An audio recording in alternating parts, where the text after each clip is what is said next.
Good morning, ladies and gentlemen. Yes, Welcome to the Manor House. For the people who are here. Sorry. I've just been alerted to need to speak the close microphone. Those of you who are watching at home by Zoom, I'm afraid we have a technical problem today. You will be able to see the presentation and hear the voice of our esteemed speaker, but you will not be able to see him, I'm afraid. Isn't that too sad? It's my favourite bit. So, I'm John Coxall. I'm a trustee of the Manor House Trust with a special interest in Roman affairs. And I'll just mention a couple of things to start with. One is, if you could, for those of you who are on Zoom, stay on mute. And if you have any questions will be answered at the end of the presentation. Yes, please. But by Zoom, if you'd like to send your question in by chat, then we will endeavour to deal with those at the same time at the end of the presentation. So today we are fortunate to have Adam White, an art historian with particular interest in English sculpture of the late 16th and early 17th centuries. For over 20 years a curator at Lollerton Hall, Police Museums and Galleries, where he still works as a volunteer from time to time. Living in Ilkley since 1987, which incidentally is the same year that I arrived here. Newcomers. And briefly a trustee of the Manor House himself after it became detached from Bradford in 2017. And now, so without more ado, Adam, I'd like to talk to us about the rediscovery of Ilkley's Roman past. Thank you. Morning, everybody, and thanks. That short title for my talk, I'm afraid, may have got you here under false pretenses. It gives the impression on a quick read that I'm about to tell you something new about the Roman history of Ilkley, which I'm afraid I'm really not, or only a very little, if anything. So if you're all Roman enthusiasts and are very disappointed, I won't feel disappointed if you head for the door now. Please do that. But what I am going to be talking about can be gathered from the long form of the title, which is William Middleton, William Camden, and the rediscovery of Ilkley's Roman past. So I'm not talking about the history of Roman Ilkley as such, but what people thought about it in the late 1500s and early 1600s. And this was a key period. It's basically when history started in England. From the first time ever, people began to look systematically at historical remains, what we now call material culture, and tried to work out what could be deduced from them about the history of a place. That kind of process is now so natural to us, and the approach seems so obvious that it requires an effort of imagination to get back to a time when it simply didn't occur to people to do that. So this is a story about the birth of English history as we understand it now, and the small but significant part which Ilkley played in it. You may be aware that the display of the town's history in the next room has been partly rearranged. The Roman Verbea stone has been removed from the cross passage over there where it used to be to a place on the on the south wall, and beside it, north wall I should say, a new object in the form of the 17th century copy of the stone, which was made for William Middleton, the squire of Ilkley, in 1608. The original stone and the copy are both on loan from the Roman Catholic Diocese of Leeds, and they now take their place alongside the collection of Romano-British artefacts in the museum, which are on loan from the Bradford Museum Service. So this new display is the collection for this talk, and the Verbea stone and the copy are the focus of what I'm going to say. So when I finish talking here, we can go through for 5 minutes or so and look at the Verbea stone and the copy and a couple of relevant things which are in there, and I'll talk a bit more in detail about them. The modern study of history is part of the English Renaissance, and like many other aspects of the Renaissance, it had its roots in Italy. From there, it gradually seeped up through the continent of Europe and eventually took root here, where it attained its own very individual form. From history sprang archaeology, which is now regarded as a separate but related discipline with its own methods and literature. Much later came the history of art and architecture, which again are separate but related disciplines, but really weren't possible systematically until the invention of photography in the 19th century. They provided new tools which we can now use to unravel and analyze the past, along with history and archaeology themselves. How lucky we are to have all this. At the beginning of the 16th century, before all this started in England, people had ideas about the origins of this country, which we would now find very strange. The Middle Ages produced chroniclers who wrote works with historical titles, but are now seen as being largely storytellers, who tended to repeat one another, and in a typical medieval fashion, seldom saw fit to question what their predecessors had said. Notable among them was Geoffrey of Monmouth in the 11th and early 12th century, a Welsh author who wrote the History of the Kings of Britain. Originally written in Latin, it was translated into English and several other languages, as was generally accepted as accurate throughout the later medieval period. Geoffrey took some of his material from his compatriot, the 9th century monk Ninius, who wrote a history of the Britons. According to this, the first British king was Brutus, or Brute, the Trojan prince, a legendary descendant of the Trojan hero Aeneas. Brute was born in Italy, as the story goes, where Aeneas had allegedly settled after the Trojan War. He accidentally killed his father and was banished from his native country and went wandering through Western Europe. He travelled through Gaul, roughly modern France, where he founded the city of Tours. Then eventually he came to Britain, which he named after him. He then filled it with his descendants, the British.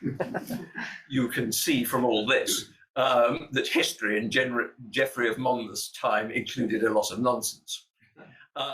This was very largely because no historical method had been established in his day. The notion of evidence, which had to be evaluated, barely existed, and there was little idea that multiple sources existed for the same information, and that one could be usefully compared to another. Much of this failure could be laid at the door of the medieval church, which encouraged a reverential and uncritical attitude on the part of laymen to anything that was written down. This, of course, was because the Bible was written down along with other religious works, and the kind of skeptical method which historians use today was seen as a challenge to the church's authority. The medieval church was, however, extremely international, and this paradoxically facilitated the development of history. It was the age of Catholic Christendom, which made it very easy for priests and church officials to travel from one Christian country to another and propagate new ideas by that means. The effect this could have is illustrated by the very remarkable career of the Italian cleric and humanist Polydore Virgil. Virgil was born in Urbino about 1470, and in 1502 he came to England as a collector of Peter's pence, the papal tax. King Henry VII welcomed him to his court, and he settled in England, becoming a naturalised Englishman in 1510. At the king's request, he began a history of England, the Anglica Historia, which was completed about 7 years later and finally published in 1534. It represented a tremendous advance on the medieval chronicles, in that it used a variety of sources, both English and foreign, written and oral, and compared and evaluated them. Virgil also did some work on Scottish history and became friendly with the local historian Gavin Douglas, but could not accept Douglas's theory that he was descended from an Egyptian pharaoh. Thank you for that. You can see what historians of the time were up against. For Roman Britain, it was extremely fortunate that an account had survived by a Roman historian, Tacitus, written at the end of the 1st century AD. This was a biography of his father-in-law, Gnaeus Julius Agricola, a Roman general who had been governor of the Roman province in the 70s and 80s AD and is generally known as the Agricola. In the Renaissance period, only one manuscript was known to survive in a monastery in Germany. It was unearthed by two Italian humanists, Poggio Bracciolini and Niccolo de Niccoli, in the early 15th century, and published in Milan in 1487. Tacitus is generally regarded as one of the most important Roman historians. He was so revered by his compatriots that a latter-day Roman emperor had himself named after him. What makes the Agricola so valuable is that he doesn't just describe the deeds of his father-in-law, like Caesar's Gallic War. He describes the country he ruled and the native people there, who have since been called the ancient Britons. He noted that they were an industrious people and that they rebelled periodically against Roman rule. He gives an account, for instance, of Boadicea's rebellion, and that their druids practiced human sacrifice, which the Romans despised as a sign of barbarism. Tacitus does not, unfortunately, mention Ilkley, although the Roman fort here is thought to have been founded during Agricola's time. However, as you may know, the Greek geographer Ptolemy, who lived a couple of generations after Tacitus, marks a place called Olecana on his atlas, the Geographia, which has been identified with this place. So, 16th century historian was not entirely short of materials. What was missing was any awareness of the material remains of the past that could be systematically examined and used as a source of historical information. As far as the Roman world was concerned, the Italians, and indeed the French, had a huge and an obvious advantage over the British in that their Roman remains were so much more substantial. Many of them stood above ground and could not be ignored, whereas what survived of Roman Britain was largely buried under the earth. Some of the Roman continental antiquities had inscriptions on them, and any educated person who could read Latin, which all educated people could at that time, could not fail to have their curiosity aroused as to who had erected these things and when and why. From the 1540s onwards, images of classical sculpture and other artifacts, particularly coins, began to be published. Rome acted as a magnet for for artists, travelers, and religious pilgrims from other countries. Around 1540, the French engraver Antoine Laferrie went there, scenting an opportunity for high-quality images of the city and its antiquities. Over the next 30 years or so, he produced loose plates of them, which were eventually published in various collected editions under the title Speculum Romae Magnificentiae, Views of Magnificent Rome. Here's the title page. As in so many civilizations around the world, much of what survived best of ancient Rome was funerary art, which always tends to endure well because its commemorative function made durability important. One has only to think of the pyramids of Egypt and the terracotta army of ancient China. So here we find Laferrie reproducing ancient gravestones. Oh, sorry.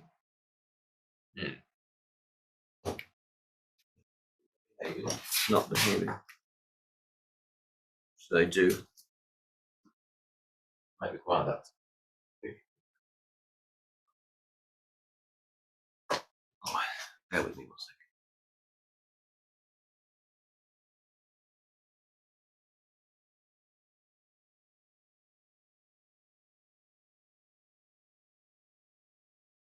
So here are some gravestones from Laferrie, and here are some sarcophagi or burial chests, as well as buildings like the Pantheon. There we are. That's Laferrie's view of the Pantheon. As you know, it was the only complete and usable building which had survived from ancient Rome. For most of these early engravers of antiquities, attractive appearance mattered more than accuracy. Many of the images improved the detail of what they showed, and some were little more than fanciful reconstructions. Here is Laferrie's view of the Arch of Titus. Oh, done it again. Sorry about that. You have to. And I have this problem with images showing up on the side. And here is the actual arch. Anyway, you can at least see that the right way up in its present much battered state. Very few, if any, life-size stone or marble statues survived from the ancient world in an unbroken state, and it was considered perfectly acceptable to restore them. Sometimes the engravers would show them restored before the restoration work was actually done, imagining how they would eventually look, or they would reproduce them restored with fictitious backgrounds.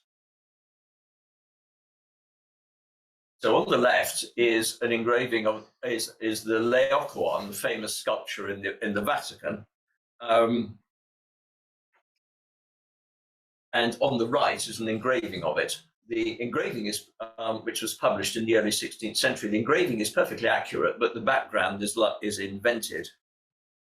As a rule, gravestones and sarcophagi fared better from this process than statues or buildings. The human figure, if reproduced in a breakable material, has key points of weakness at the neck, the arms, the wrists, and the ankles. And it became quite common to deal with this situation by putting the head from one figure on the body of another, or by making a new head and putting it on an old body, and so forth. Likewise, buildings decay for obvious reasons, whereas the solidity and compactness of gravestones and sarcophagi and small mausolea helps to ensure their preservation. So far, all this research and study had only an indirect effect in England. The study of ancient Roman architecture had prompted Renaissance architects to write treatises on the subject. These were mostly written in emulation of the 10 books of architecture by Vitruvius, a minor Roman architect who had a great influence in the Renaissance period, because his treatise, the 10 books of architecture, had been the only one of its kind which had survived from classical antiquity. Almost certainly there had been others, but they were lost. Copies of these treatises, written in emulation of Vitruvius, began to reach these shores and to have an influence on British architecture, though the influence tended to be rather superficial, mostly concerned with decorative details rather than the fundamentals of planning and structure. The practice of collecting ancient sculpture and other artifacts had, however, had little impact until later in the early 17th century. This was mainly for two reasons. The first was that there was little material in Britain of that sort that was available to collect. The second was that after the Reformation, Protestant England had become increasingly isolated from the countries of Catholic Europe, which of course included Italy. Meanwhile, however, the study of English topography, the business of surveying and analysing the country, had considerably progressed. The key figure here was John Leland, who in 1533 obtained a commission to examine and use the libraries of the religious houses in England. Most of these were about to be dissolved, and Leland spent much time trying to prevent their contents from being scattered and destroyed. This set him off on his travels, and in the late 1530s and early 40s, he undertook a series of journeys, filling his notebooks with his observations. He intended to write a book called the De Antiquitate Britannia, concerning the antiquities of Britain, but it was never published. And in fact, material from his old notebooks did not appear in print until the early 18th century, but they circulated among scholars and had considerable influence. One of the people who saw the Leland notebooks, or at least some of them, was William Camden, who figures very largely in our story. Here he is. Camden was of humble origin, the son of a painter-stainer, a kind of jobbing artist who would do things like paint backdrops for festivals, also portraits if they were required. In spite of his lowly social status, he got a good education at two famous schools in London which had recently been established, Christ's Hospital and St. Paul's. While at St. Paul's, he came under the influence of people who knew Sir William Cecil, the future Lord Burleigh, Queen Elizabeth's Secretary of State, who was effectively her chief minister for the greater part of her reign. Here he is in his tomb at Stanford in Lincolnshire. England was very fortunate in having a man like Cecil at the head of its government. As well as being an able politician, he was a highly civilized man. While steering the ship of state through the choppy waters of Queen Elizabeth's reign, he found time to import white Italian statuary marble and Chinese porcelain, being possibly the first person to do so in both cases. He was a notable patron of architecture, building 2 palatial houses, Burleigh House in Northamptonshire, Lincolnshire, which still exists. It's a 19th century print of the courtyard, and Tybalt's, spelt Theobald's, near Cheshire in Hertfordshire, which was pulled down in the 17th century. This is a more or less conjectural 19th century reconstruction. He did what he could to mitigate the cultural isolation from which England suffered in the last quarter of the 16th century, and its very special cultural life owed much to his encouragement. It is not recorded if he and Camden actually met, but they certainly would have known of one another's existence. Having failed to find a post at Oxford University, Camden became deputy headmaster at Westminster School. In 1593, he was appointed headmaster, and in 1597, Clarencieux King of Arms, an influential post which involved the granting of arms and the supervision of official ceremonies. All the while, he was working on his great treatise, the Britannia, which was being researched in the 1570s and was finally published in 1586. Camden had a European-wide acquaintance and corresponded assiduously with other scholars, both in this country and abroad. To some extent, the Britannia was an attempt to complete the task which Leland had begun, but his methods were wide-ranging and more sophisticated, based not only on travel, but on the use of original documents, linguistic evidence, and the use of artifacts. The publication in 1586 was not the end of the story. 5 enlarged editions subsequently appeared in 1587, 1590, 1594, 1600 and 1607, plus a kind of supplement called The Remains of a Greater Work Concerning Britain, which appeared in 1605, which contained all the material he wasn't able to fit easily into his main work. The Britannia was first published in Latin, and in 1610 an English translation appeared by Philemon Holland, who was a schoolmaster like Camden, and had translated several of the classics into English. The 1600 edition of the Britannia benefited from a tour of the north of England, which Camden had undertaken with his pupil Sir Robert Cotton. The main object of the tour was to visit Hadrian's Wall and other Roman constructions which Camden had heard about, including the chains of forts which the Romans had erected to pacify the country and keep it under their control. One of these, of course, was Ilkley. This is what he had to say about it. You'll be glad to hear I'm going to read you the translation and not the original Latin. He starts by situating it in the river system of the north of England, and in particular, the River Wharfe.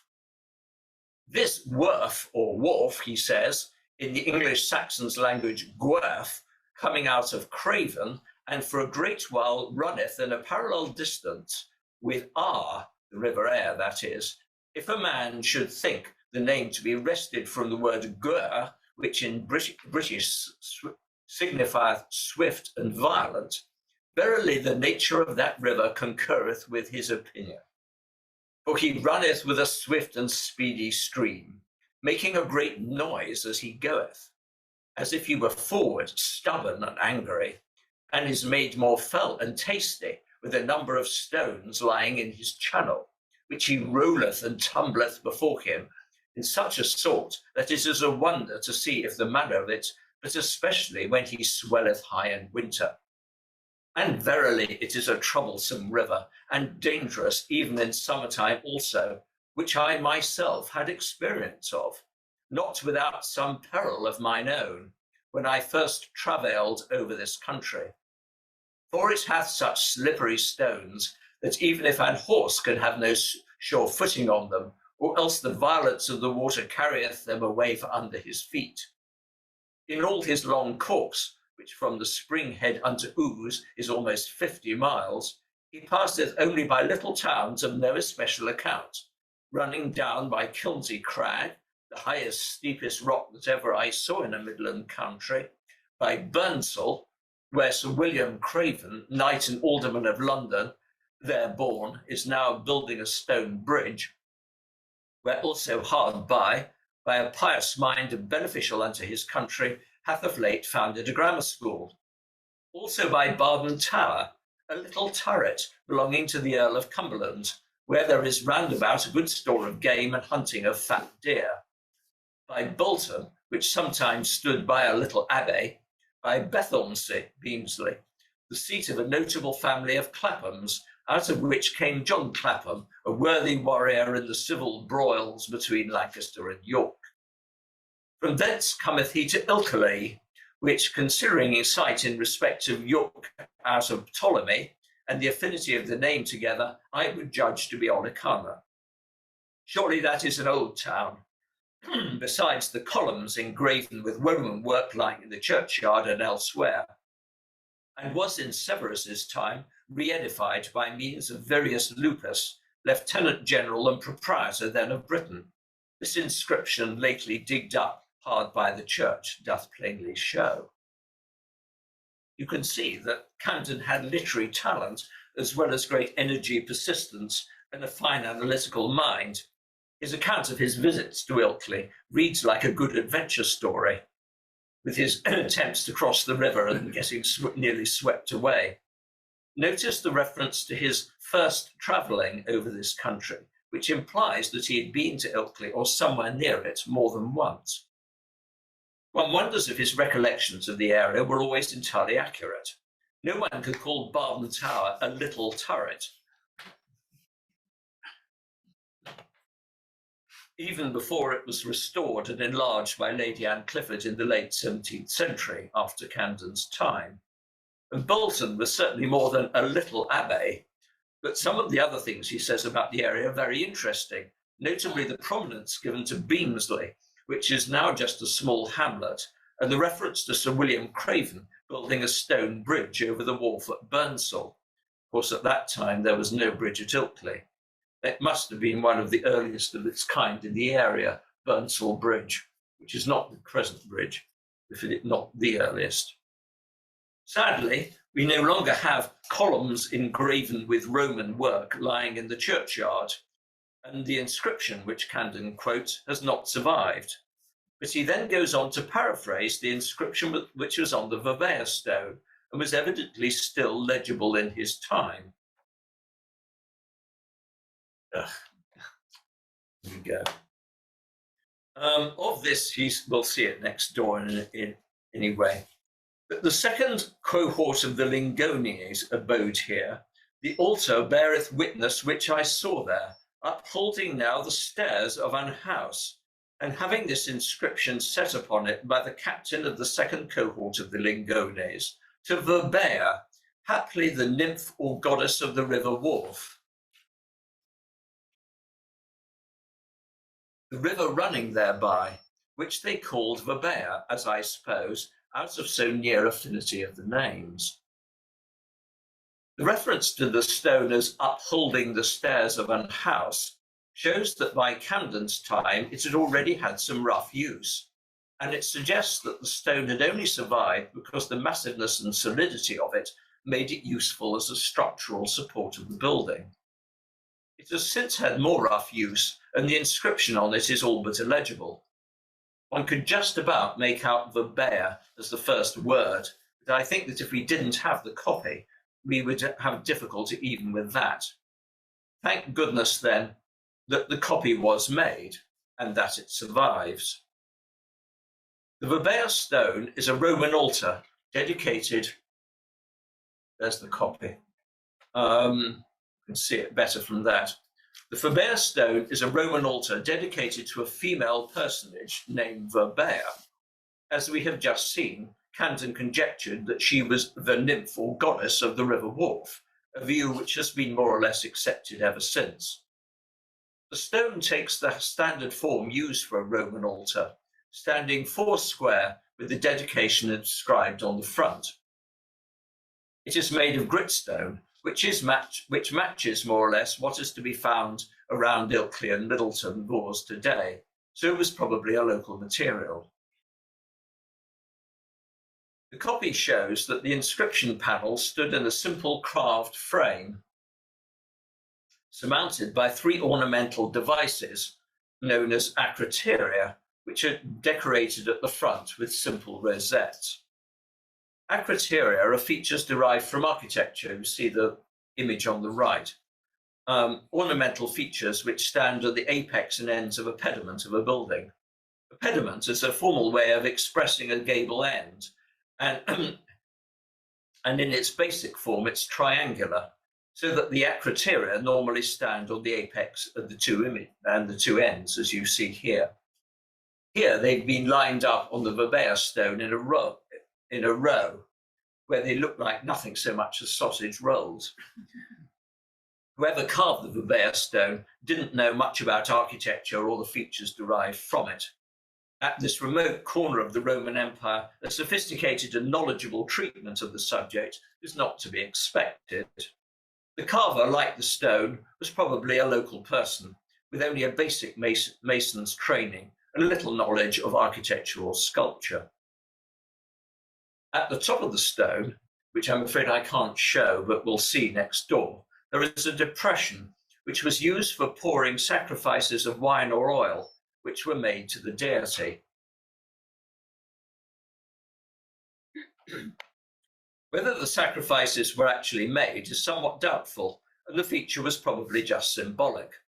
There are 2 things which suggest this. Firstly, the depression is too shallow ever to have been of much use. Secondly, on the right-hand return side, which you see here in the copy, there was a representation of the libation cup, which indicates that it was not thought necessary to have a real cup at hand. This image of the cup has now disappeared from the original stone, but survives on the copy. Similar devices appear on many other Romano-British altars, which have survived from the same time. You can see that the type of cup shown had a long handle, which was thought to be a distinctively British feature. The first known image of the Verbea stone is a crude engraving which was published in the Britannia Romana of 1732. See on the right here. Britannia Romana was an ambitious work by the antiquarian John Horsley, with a title clearly derived from Camden's work. It claimed to provide an overview of the Roman geography of Britain, with a complete illustrated catalogue of all the Roman inscriptions to be found in the country. Horsley's engraving, the Verbea stone, includes details which have since disappeared from the original stone and from the copy, notably the line of wave ornament which you see beneath the acroteria on the frieze. Another architectural motif, which is known to historians as running dog or Vitruvian scroll, because Vitruvius illustrates it. Its text reveals that even in his day, nearly 300 years ago, the inscription on the original stone was almost entirely effaced, but that what remains is sufficient to show that the copy has imitated the original as to shape and size both of the stone and letters with sufficient exactness. In other words, it's good enough. He implies that the text he is shown on the stone is taken largely from the copy rather than the original. He has omitted the last line, being unsure of the accuracy.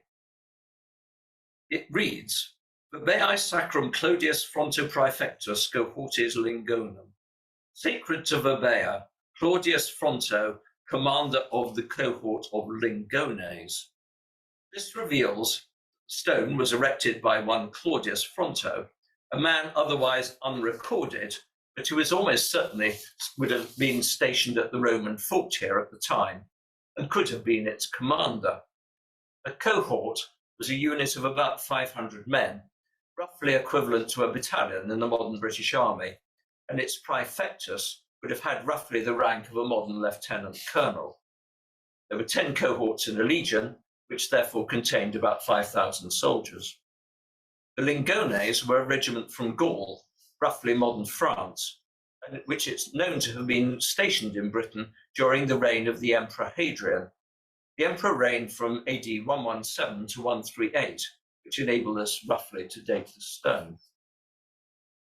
Horsley tells us that at the time of writing, stone was at Stubham Lodge, a house which still exists, though somewhat altered, at the east end of Rupert Road on the other side of the river. The hamlet of Stubham, which has since been absorbed into Ilkley, was then separate from it on the far side. It was a separate manor, the basic unit of civil administration of the time.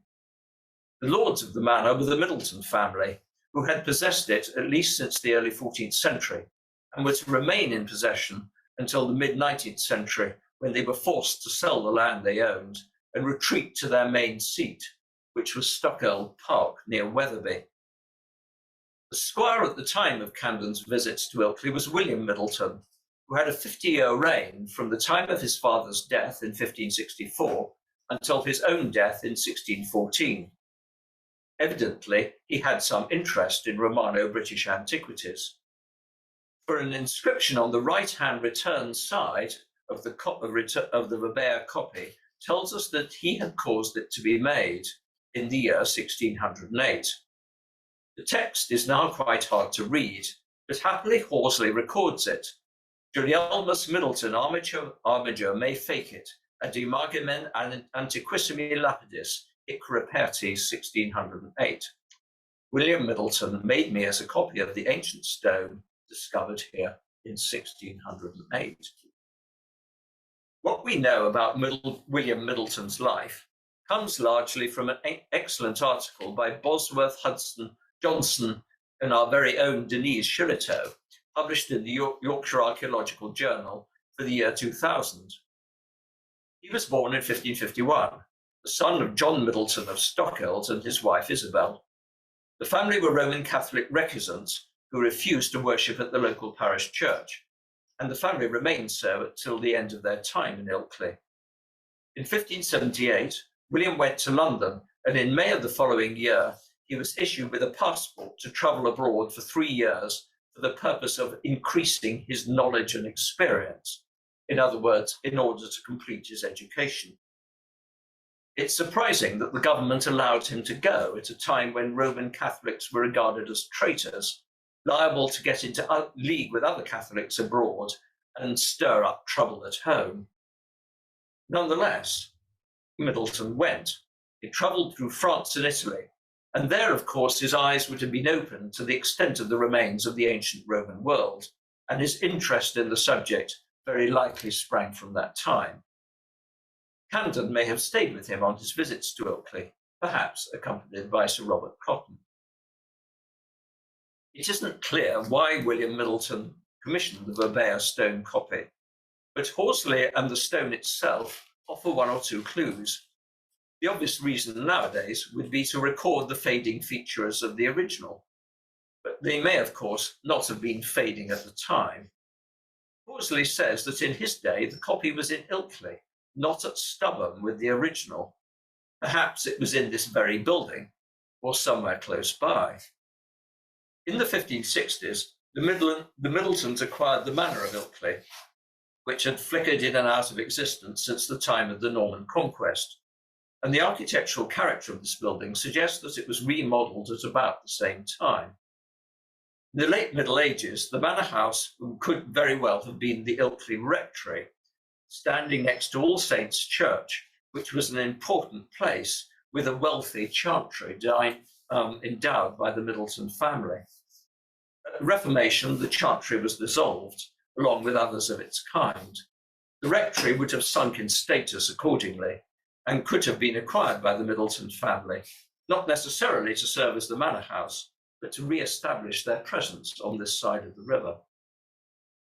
Be that as it may, we have another clue in that the Verveer stone copy, unlike the original, has a flat top, so that something could be put on top of it. Perhaps another copy of a Roman artifact, making up a simple display. This was the time when antiquarian collections were beginning to be formed, which were eventually to develop into the first public museums. It's interesting to speculate that Ilkley could have played a part in its development. So there we are.